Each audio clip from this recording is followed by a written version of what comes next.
मुरादाबाद के प्रसिद्ध वकील पंडित सीतानाथ चौबे कानून के प्रति समर्पित, सम्मानित और सफल व्यक्ति, जिनकी जिंदगी में धन, मान सम्मान और परिवार की खुशियां तो थीं, लेकिन एक अधूरी इच्छा हमेशा उनके दिल में रही, एक बेटी की चाह। चौबे सोचते, कन्यादान के बिना मोक्ष कैसे होगा। कन्यादान महादान है, जिसने ये दान ना दिया उसका जन्म ही वृथा गया। उनकी पत्नी मंगला देवी सरल स्वभाव और गृह कार्य में निपुण स्त्री, घर की असली आधार थीं। पंडित जी की अधूरी इच्छा को पूरा करने के लिए उनकी पत्नी मंगला देवी अपनी छोटी बहन बिन्नी को घर लाती है और उसे अपनी बेटी की तरह पालती हैं। समय के साथ बिन्नी बड़ी होकर रूपवान और गुणवान युवती बनती है, लेकिन मंगला की मृत्यु के बाद रिश्तों की सीमाएं धुंधली होने लगती हैं और चौबे जी के मन में उठते भाव कहानी को एक ऐसे मोड़ पर ले जाते हैं जहां प्रेम, मोह, नैतिकता और भय सब एक साथ टकराते हैं। क्या सच में कोई भूत था या ये मन की ग्लानि और अंतरात्मा की आवाज थी? आइए सुनते हैं मुंशी प्रेमचंद की गहरी और विचारोत्तेजक कहानी भूत।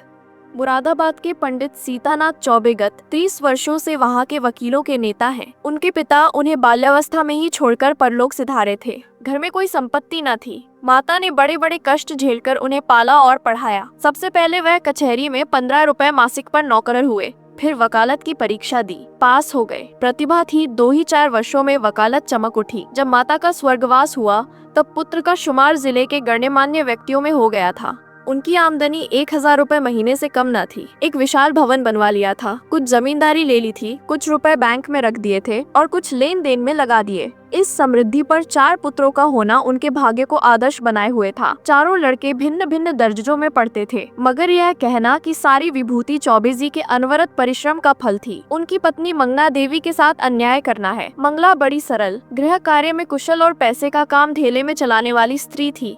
जब तक अपना घर न बन गया, उसने 3 रुपए महीने से अधिक का मकान किराए पर नहीं लिया और रसोई के लिए मिश्राइन तो उसने अब तक न रखी थी। उसे अगर कोई व्यसन था तो गहनों का, और चौबे जी को भी अगर कोई व्यसन था तो स्त्री को गहने पहनाने का। वह सच्ची पत्नी परायण मनुष्य थे। साधारणतया महफिलों में वेश्याओं से हंसी मजाक कर लेना उतना बुरा नहीं समझा जाता, पर पंडित जी अपने जीवन में कभी नाच गाने की महफिल में गए ही नहीं। 5 बजे तड़के से लेकर 12 बजे रात तक उनका व्यसन मनोरंजन, पढ़ना लिखना, अनुशीलन जो कुछ था कानून था।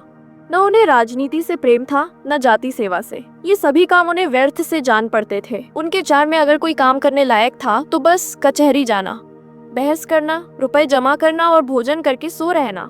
जैसे वेदांती को ब्रह्म के अतिरिक्त जगत मिथ्या जान पड़ता है, वैसे ही चौबे जी को कानून के सिवा सारा संसार मिथ्या प्रतीत होता था। सब माया थी, एक कानून ही सत्य था। चौबे जी के मुखचंद्र में केवल एक कला की कमी थी। उनके कोई कन्या न थी। पहलौठी कन्या के बाद फिर कन्या हुई ही नहीं और न अब होने की आशा ही थी। स्त्री और पुरुष दोनों उस कन्या को याद करके रोया करते थे। लड़कियां बचपन में लड़कों से ज्यादा चोंचने करती हैं। उन चोंचनों के लिए दोनों प्राणी विकल रहते। माँ सोचती लड़की होती तो उसके लिए गहने बनवाती, उसके बाल गूंथती। लड़की पैजनियां पहने ठुमक ठुमक आंगन में चलती तो कितना आनंद आता। चौबे सोचते, कन्यादान के बिना मोक्ष कैसे होगा। कन्यादान महादान है, जिसने ये दान न दिया उसका जन्म ही वृथा गया। आखिर ये लालसा इतनी प्रबल हुई कि मंगला ने अपनी छोटी बहन को बुलाकर कन्या की भांति पालने का निश्चय किया। उसके माँ बाप निर्धन थे, राजी हो गए। यह बालिका मंगला की सौतेली माँ की कन्या थी। बड़ी सुंदर और बड़ी चंचल थी। नाम था बिन्नी। चौबे जी का घर उसके आने से खिल उठा। 2-4 ही दिनों में लड़की अपने माँ बाप को भूल गई। उसकी उम्र तो केवल 4 वर्ष की थी, पर उसे खेलने की अपेक्षा कुछ काम करना अच्छा लगता था। मंगला रसोई बनाने जाती तो बिन्नी भी उसके पीछे पीछे जाती, उससे आटा गूंथाने के लिए झगड़ा करती। तरकारी काटने में उसे बड़ा मजा आता था। जब तक वकील साहब घर पर रहते तब तक वह उनके साथ दीवान खाने में बैठी रहती। कभी किताब उलटती, कभी दवात कलम से खेलती। चौबे जी मुस्कुराकर कहते, बेटी मार खाओगी? बिन्नी कहती, तुम मार खाओगे, मैं तुम्हारे कान काट लूंगी, जूजू को बुलाकर पकड़ा दूंगी। इस पर दीवान खाने में खूब कह के उड़ते। वकील साहब कभी इतने बाल्यवत्सल ना थे। जब बाहर से आते तो कुछ कुछ सौगात बिन्नी के वास्ते जरूर लाते और घर में कदम रखते ही पुकारते, बिन्नी बेटी चलो। बिन्नी दौड़ती हुई आकर उनकी गोद में बैठ जाती। मंगला एक दिन बिन्नी को लिए बैठी थी। इतने में पंडित जी आ गए। बिन्नी दौड़कर उनकी गोद में जा बैठी। पंडित जी ने पूछा, तू किसकी बेटी है?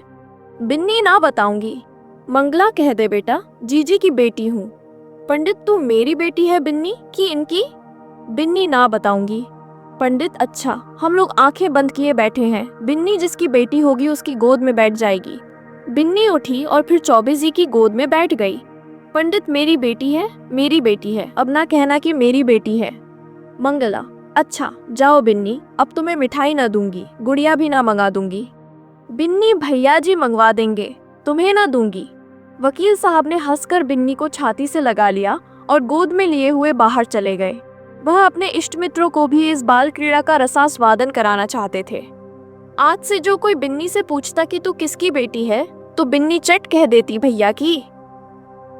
एक बार बिन्नी का बाप आकर उसे अपने साथ ले गया। बिन्नी ने रो रो कर दुनिया सिर पर उठा ली। इधर चौबे जी को भी दिन काटना कठिन हो गया। 1 महीना भी ना गुजरने पाया था कि वह फिर ससुराल गए और बिन्नी को लिवा लाए। बिन्नी अपनी माता और पिता को भूल गई। वह चौबे जी को अपना बाप और मंगला को अपनी माँ समझने लगी। जिन्होंने उसे जन्म दिया था वे अब गैर हो गए। कई साल गुजर गए। वकील साहब के बेटों के विवाह हुए। उनमें से 2 अपने बाल बच्चों को लेकर अन्य जिलों में वकालत करने चले गए। 2 कॉलेज में पढ़ते थे। बिन्नी भी कली से फूल हुई। ऐसी रूप गुणशील वाली बालिका बिरादरी में और न थी पढ़ने लिखने में चतुर, घर के काम धंधों में कुशल बूटे कसीदे और सीने पिरोने में दक्ष, पाक कला में निपुण, मधुर भाषणी, लज्जाशीला, अनुपम रूप की राशि। अंधेरे घर में उसके सौंदर्य की दिव्य ज्योति से उजाला होता था। उषा की लालिमा में, ज्योत्सना की मनोहर छटा में, खिले हुए गुलाब के ऊपर सूर्य की किरणों से चमकते हुए तुषार बिंदु में भी वह प्राणप्रद सुषमा और वह शोभा न थी। श्वेत हेमुकुटधारी पर्वत में भी वह शीतलता न थी जो बिन्नी अर्थात विंध्येश्वरी के विशाल नेत्रों में थी। चौबे जी ने बिन्नी के लिए सुयोग्य वर खोजना शुरू किया। लड़कों की शादियों में दिल का अरमान निकाल चुके थे। अब कन्या के विवाह में हौसले पूरे करना चाहते थे। धन लुटाकर कीर्ति पा चुके थे। अब दान दहेज में नाम कमाने की लालसा थी। बेटे का विवाह कर लेना आसान है, पर कन्या के विवाह में आबरू निभा ले जाना कठिन है। नौका पर सभी यात्रा करते हैं। जो तैरकर नदी पार करे वही प्रशंसा का अधिकारी है। धन की कमी न थी। अच्छा घर और सुयोग्य वर मिल गया। जन्म पत्र मिल गए, बनावट बन गया। फलदान और तिलक की रस्में भी अदा कर दी गयी। पर हाय रे दुर्दैव, कहाँ तो विवाह की तैयारी हो रही थी। द्वार पर दर्जी, सुनार, हलवाई सब अपना अपना काम कर रहे थे। कहाँ निर्दय विधता ने और ही लीला रच दी। विवाह के 1 सप्ताह पहले मंगला अनायास बीमार पड़ी। 3 ही दिन में अपने सारे अरमान लिए हुए परलोक सिधार गई। मंगला के मरने के समय की बात है। संध्या हो गई थी। मंगला चारपाई पर पड़ी हुई थी। बेटे, बहुएं, पोते पोतियां सब चारपाई के चारों ओर खड़े थे। बिन्नी पिताने बैठी मंगला के पैर दबा रही थी। मृत्यु के समय की भयंकर निस्तब्धता छाई हुई थी। कोई किसी से न बोलता था। दिल में सब समझ रहे थे क्या होने वाला है। केवल चौबे जी वहां न थे। सहसा मंगला ने इधर उधर इच्छापूर्ण दृष्टि से देखकर कहा, जरा उन्हें बुला दो। कहाँ है? पंडित जी अपने कमरे में बैठे रो रहे थे। संदेश पाते ही आंसू पोंछते हुए घर में आए और बड़े धैर्य के साथ मंगला के सामने खड़े हो गए। डर रहे थे कि मेरी आंखों से आंसू की एक बूंद भी निकली तो घर में हाहाकार मच जाएगा। मंगला ने कहा, एक बात पूछती हूँ, बुरा ना मानना, बिन्नी तुम्हारी कौन है? पंडित, बिन्नी कौन है? मेरी बेटी है। और कौन? मंगला, हाँ, मैं तुम्हारे मुंह से यही सुनना चाहती थी। उसे सदा अपनी बेटी समझते रहना। उसके विवाह के लिए मैंने जो जो तैयारियां की थी उनमें कुछ काट छाट मत करना। पंडित, इसकी कुछ चिंता ना करो। ईश्वर ने चाहा तो उससे कुछ ज्यादा धूमधाम के साथ विवाह होगा। मंगला, उसे हमेशा बुलाते रहना। तीज त्योहार में कभी मत भूलना। पंडित, इन बातों की मुझे याद दिलाने की जरूरत नहीं। मंगला ने कुछ सोचकर फिर कहा, इसी साल विवाह कर देना। पंडित, इस साल कैसे होगा? मंगला, यह फागुन का महीना है, जेठ तक लगन है। पंडित, हो सकेगा तो इसी साल कर दूंगा। मंगला, हो सकने की बात नहीं, जरूर कर देना। पंडित, कर दूंगा। इसके बाद गोदान की तैयारी होने लगी। बुढ़ापे में पत्नी का मरना, बरसात में घर का गिरना है, फिर उसके बनने की आशा नहीं होती। मंगला की मृत्यु से पंडित जी का जीवन अनियमित और विश्रृंखल सा हो गया। लोगों से मिलना जुलना छूट गया। कई कई दिन कचहरी ही न जाते भी तो बड़े आग्रह से। भोजन से अरुचि हो गई। विंध्येश्वरी उनकी दशा देख देख कर दिल में कुढ़ती और यथासाध्य उनका दिल बहलाने की चेष्टा किया करती थी। वह उन्हें पुराणों की कथाएं पढ़कर सुनाती, उनके लिए तरह तरह की भोजन सामग्री पकाती और उन्हें आग्रह अनुरोध के साथ खिलाती थी। जब तक वह न खा लेते आप कुछ न खाती थी। गर्मी के दिन थे ही। रात को बड़ी देर तक उनके पैताने बैठी पंखा झला करती और जब तक वह न सो जाते तब तक आप भी सोने न जाती। वह जरा भी सिरदर्द की शिकायत करते तो तुरंत उनके सिर में तेल डालती। यहाँ तक कि रात को जब उन्हें प्यास लगती तब खुद दौड़कर आती और उन्हें पानी पिलाती। धीरे धीरे चौबे जी के हृदय में मंगला केवल एक सुख की स्मृति रह गई। एक दिन चौबे जी ने बिन्नी को मंगला के सब गहने दे दिए। मंगला का यह अंतिम आज था। बिन्नी फूली ना समाई। उसने उस दिन खूब बनाव श्रृंगार किया। जब संध्या के समय पंडित जी कचहरी से आए तो वह गहनों से लदी हुई उनके सामने कुछ लजाती और मुस्कुराती हुई आकर खड़ी हो गई। पंडित जी ने सतृष्ण नेत्रों से देखा। विंध्येश्वरी के प्रति अब उनके मन में एक नया भाव अंकुरित हो रहा था। मंगला जब तक जीवित थी वह उनसे पिता पुत्री के भाव को सजग और पुष्ट कराती रहती थी। अब मंगला ना थी, अतएव वह भाव दिन दिन शिथिल होता जाता था। मंगला के सामने बिन्नी एक बालिका थी। मंगला की अनुपस्थिति में वह एक रूपवती युवती थी, लेकिन सरल हृदया बिन्नी को इसकी रत्ती भर भी खबर न थी कि भैया के भावों में क्या परिवर्तन हो रहा है। उसके लिए वह वही पिता के तुल्य भैया थे। वह पुरुषों के स्वभाव से अनभिज्ञ थी। नारी चरित्र में अवस्था के साथ मातृत्व का भाव दृढ़ होता जाता है। यहाँ तक कि एक समय ऐसा आता है जब नारी की दृष्टि में युवक मात्र पुत्र तुल्य हो जाते हैं। उसके मन में विषय वासना का लेश भी नहीं रह जाता। किंतु पुरुषों में यह अवस्था कभी नहीं आती। उनकी कामेंद्रियां क्रियाहीन भले ही हो जाएं, पर विषय वासना संभवत और भी बलवती हो जाती है। पुरुष वासनाओं से कभी मुक्त नहीं हो पाता, बल्कि जो जो अवस्था ढलती है त्यों त्यों ग्रीष्म ऋतु के अंतिम काल की भांति उसकी वासना की गर्मी भी प्रचंड होती जाती है। वह तृप्ति के लिए नीच साधनों का सहारा लेने को भी प्रस्तुत हो जाता है। जवानी में मनुष्य इतना नहीं गिरता, उसके चरित्र में गर्व की मात्रा अधिक रहती है। जो नीच साधनों से घृणा करता है वह किसी के घर में घुसने के लिए जबरदस्ती कर सकता है, किंतु परनाले के रास्ते नहीं जा सकता। पंडित जी ने बिन्नी को सतृष्ण नेत्रों से देखा और फिर अपनी इस उच्छृंखलता पर लज्जित होकर आंखें नीची कर ली। बिन्नी इसका कुछ मतलब न समझ सकी। पंडित जी बोले, तुम्हें देखकर मुझे मंगला की उस समय की याद आ रही है जब वह विवाह के समय यहाँ आई थी। बिल्कुल ऐसी सूरत थी, यही गोरा रंग, यही प्रसन्न मुख, यही कोमल गाल, यही लजीली आंखें। वह चित्र अभी तक मेरे हृदय पट पर खिंचा हुआ है, कभी नहीं मिट सकता। ईश्वर ने तुम्हारे रूप में मेरी मंगला मुझे फिर दे दी। बिन्नी, आपके लिए क्या जलपान लाऊं? पंडित ले आना, अभी बैठो। मैं बहुत दुखी हूँ। तुमने मेरे शोक को भुला दिया है। वास्तव में तुमने मुझे जिला लिया, नहीं तो मुझे आशा न थी कि मंगला के पीछे मैं जीवित रहूंगा। तुमने प्राणदान दिया, नहीं जानता तुम्हारे चले जाने पर मेरी क्या दशा होगी। बिन्नी, कहाँ चले जाने के बाद? मैं तो कहीं नहीं जा रही हूँ। पंडित, क्यों? तुम्हारे विवाह की तिथि आ रही है, चली ही जाओगी। बिन्नी सकुचाती हुई, ऐसी जल्दी क्या है? पंडित, जल्दी क्यों नहीं, जमाना हंसेगा। बिन्नी, हंसने दीजिए, मैं यही आपकी सेवा करती रहूंगी। पंडित, नहीं बिन्नी, मेरे लिए तुम क्यों हलकान होगी? मैं अभागा हूँ, जब तक जिंदगी है जीऊंगा, चाहे रोकर जीऊं चाहे हंसकर। हंसी मेरे भाग्य से उठ गई। तुमने इतने दिनों संभाल लिया, यही क्या कम एहसान किया। मैं ये जानता हूँ कि तुम्हारे जाने के बाद कोई मेरी खबर लेने वाला नहीं रहेगा। यह घर तहस नहस हो जाएगा और मुझे घर छोड़कर भागना पड़ेगा। पर क्या किया जाए, लाचारी है। तुम्हारे बिना अब मैं यहाँ क्षण भर भी नहीं रह सकता। मंगला की खाली जगह तो तुमने पूरी की, अब तुम्हारा स्थान कौन पूरा करेगा? बिन्नी, क्या इस साल रुक नहीं सकती? मैं इस दशा में आपको छोड़कर ना जाऊंगी। पंडित, अपने बस की बात तो नहीं, वे लोग आग्रह करेंगे तो मजबूर होकर करना ही पड़ेगा। बिन्नी, बहुत जल्दी मचाए तो आप कह दीजिएगा अब नहीं करेंगे। उन लोगों के जी में जो आए करें, यहाँ कोई उनका दबैल बैठा हुआ है? पंडित, वे लोग अभी से आग्रह कर रहे हैं। बिन्नी, आप फटकार क्यों नहीं देते? पंडित, करना तो है ही, फिर विलम्ब क्यों करूं? यह दुख और वियोग तो एक दिन होना ही है। अपनी विपत्ति का भार तुम्हारे सिर क्यों रखूं? बिन्नी, दुख सुख में काम ना आऊंगी तो और किस दिन काम आऊंगी? पंडित जी के मन में कई दिनों तक घोर संग्राम होता रहा।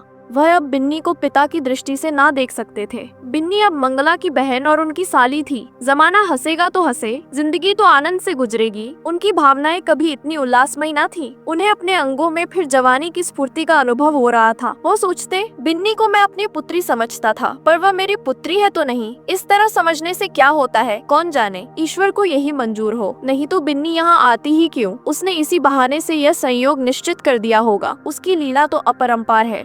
पंडित जी ने वर के पिता को सूचना दे दी कि कुछ विशेष कारणों से इस साल विवाह नहीं हो सकता। विंध्येश्वरी को अभी तक कुछ खबर न थी कि मेरे लिए क्या क्या षड्यंत्र रचे जा रहे हैं। वह खुश थी कि मैं भैया जी की सेवा कर रही हूँ और भैया जी मुझसे प्रसन्न है। बहन का इन्हें बड़ा दुख है। मैं ना रहूंगी तो यह कहीं चले जाएंगे, कौन जाने। साधु सन्यासी ना हो जाएं, घर में कैसे मन लगेगा। वह पंडित जी का मन बहलाने का निरंतर प्रयत्न करती रहती थी। उन्हें कभी मन मारे ना बैठने देती। पंडित जी का मन अब कचहरी में ना लगता था। घंटे 2 घंटे बैठकर चले आते थे। युवकों के प्रेम में विकलता होती है और वृद्धों के प्रेम में श्रद्धा। वे अपनी यौवन की कमी को खुशामद से, मीठी बातों से और हाजिर जवाबी से पूर्ण करना चाहते हैं। मंगला को मरे अभी 3 ही महीने गुजरे थे कि चौबे जी ससुराल पहुँचे। सास ने मुंह मुराद पाई। उसके 2 पुत्र थे। घर में कुछ पूंजी न थी। उनके पालन और शिक्षा के लिए कोई ठिकाना नजर न आता था। मंगला मर ही चुकी थी। लड़की का जो ही विवाह हो जाएगा वह अपने घर की हो रहेगी, फिर चौबे से नाता ही टूट जाएगा। वह इसी चिंता में पड़ी हुई थी कि चौबे जी पहुँचे मानो देवता स्वयं वरदान देने आए हों। जब चौबे जी भोजन करके लेटे तो सास ने कहा, भैया कहीं बातचीत हुई कि नहीं? पंडित अम्मा, अब मेरे विवाह की बातचीत क्या होगी? सास, क्यों भैया, अभी तुम्हारी उम्र ही क्या है? पंडित, करना भी चाहूँ तो बदनामी के डर से नहीं कर सकता। फिर मुझे पूछता ही कौन है? सास, पूछने को हजारों हैं, दूर क्यों जाओ, अपने घर ही में लड़की बैठी है। सुना है तुमने मंगला के सब गहने बिन्नी को दे दिए हैं। कहीं और विवाह हुआ तो ये कई हजार की चीजें तुम्हारे हाथों से निकल जाएंगी। तुमसे अच्छा घर मैं कहाँ पाऊंगी? तुम उसे अंगीकार कर लो तो मैं तर जाऊं। अंधा क्या मांगे, 2 आंखें। चौबे जी ने मानो विवश होकर सास की प्रार्थना स्वीकार कर ली। बिन्नी अपने गांव के कच्चे मकान में अपनी माँ के पास बैठी हुई है। अब की चौबे जी ने उसकी सेवा के लिए एक लौंडी भी साथ कर दी है। विंध्येश्वरी के दोनों छोटे भाई विस्मित होकर उसके आभूषणों को देख रहे हैं। गांव की ओर कई स्त्रियां उसे देखने आई हुई हैं और उसके रूप लावण्य का विकास देखकर चकित हो रही हैं। यह वही बिन्नी है जो यहाँ मोटी फरिया पहिने खेला करती थी। रंग रूप कैसा निखर आया है, सुख की देह है ना। जब भीड़ कम हुई, एकांत हुआ, तो माता ने पूछा, तेरे भैया जी तो अच्छी तरह है ना बेटी? यहाँ आए थे तो बहुत दुखी थे। मंगला का शोक उन्हें खाए जाता है। संसार में ऐसे मर्द भी होते हैं जो स्त्री के लिए प्राण दे देते हैं। नहीं तो यहाँ स्त्री मरी और चट दूसरा ब्याह रचाया गया। मानो मनाते रहते हैं कि यह मरे तो नई नवेली बहू घर लाए। विंध्य उन्हें याद करके रोया करते हैं। चली आई हूँ, न जाने कैसे होंगे। माता, मुझे तो डर लगता है कि तेरा ब्याह हो जाने पर कहीं घबराकर साधु फकीर न हो जाएं। विंध्य, मुझे भी तो यही डर लगता है। इसी से तो मैंने कह दिया कि अभी जल्दी क्या है। माता, जितने ही दिन उनकी सेवा करोगी उतना ही उनका स्नेह बढ़ेगा और तुम्हारे जाने से उन्हें उतना ही दुख भी अधिक होगा। बेटी, सच तो ये है कि वो तुम्ही को देखकर जीते हैं। इधर तुम्हारी डोली उठी और उधर उनका घर सत्यानाश हुआ। मैं तुम्हारी जगह होती तो उन्हीं से ब्याह कर लेती। विंध्य, ऐसे हटो अम्मा, गाली देती हो। उन्होंने मुझे बेटी करके पाला है, मैं भी उन्हें अपना पिता। माता, चुप रहे पगली, कहने से क्या होता है?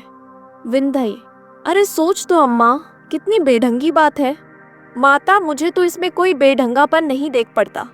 विंध्य, क्या कहती हो अम्मा? उनसे मेरा मैं तो लाज के मारे मर जाऊं, उनके सामने ताक न सकूं, वह भी कभी ना मानेंगे। मानने की बात भी हो कोई?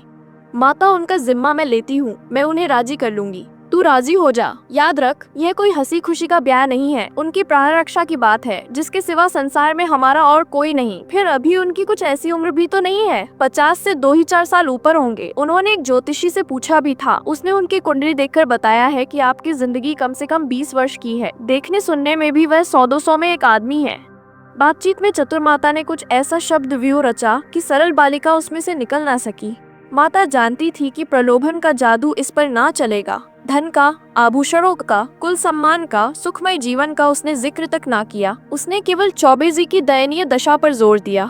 अंत को विंध्येश्वरी ने कहा, अम्मा, मैं जानती हूँ कि मेरे ना रहने से उनको बड़ा दुख होगा। यह भी जानती हूँ कि मेरे जीवन में सुख नहीं लिखा है। अच्छा, उनके हित के लिए मैं अपना जीवन बलिदान कर दूंगी। ईश्वर की यही इच्छा है तो यही सही। चौबे जी के घर में मंगलगान हो रहा था। विंध्येश्वरी आज वधू बनकर इस घर में आई है। कई वर्ष पहले वह चौबे जी की पुत्री बनकर आई थी। उसने कभी स्वप्न में भी न सोचा था कि मैं एक दिन इस घर की स्वामिनी बनूंगी।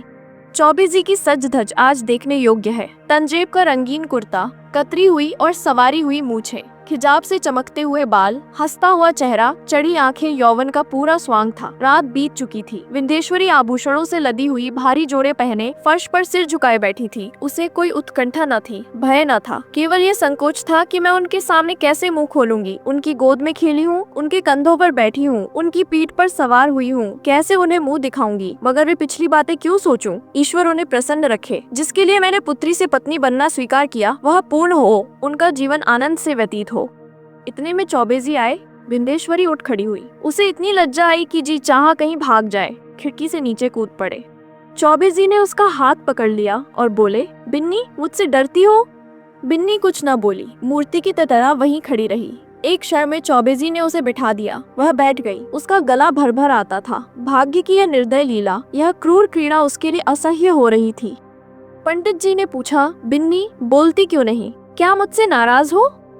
विंध्येश्वरी ने अपने कान बंद कर लिए। यही परिचित आवाज वह कितने दिनों से सुनती चली आती थी। आज वह व्यंग्य से भी तीव्र और उपहास से भी कटु प्रतीत होती थी। सहसा पंडित जी चौंक पड़े, आंखें फैल गईं और दोनों हाथ मेंढक के पैरों की भांति सिकुड़ गए। वह 2 कदम पीछे हट गए। खिड़की से मंगला अंदर झांक रही थी। छाया नहीं, मंगला थी सदैव साकार सजीव।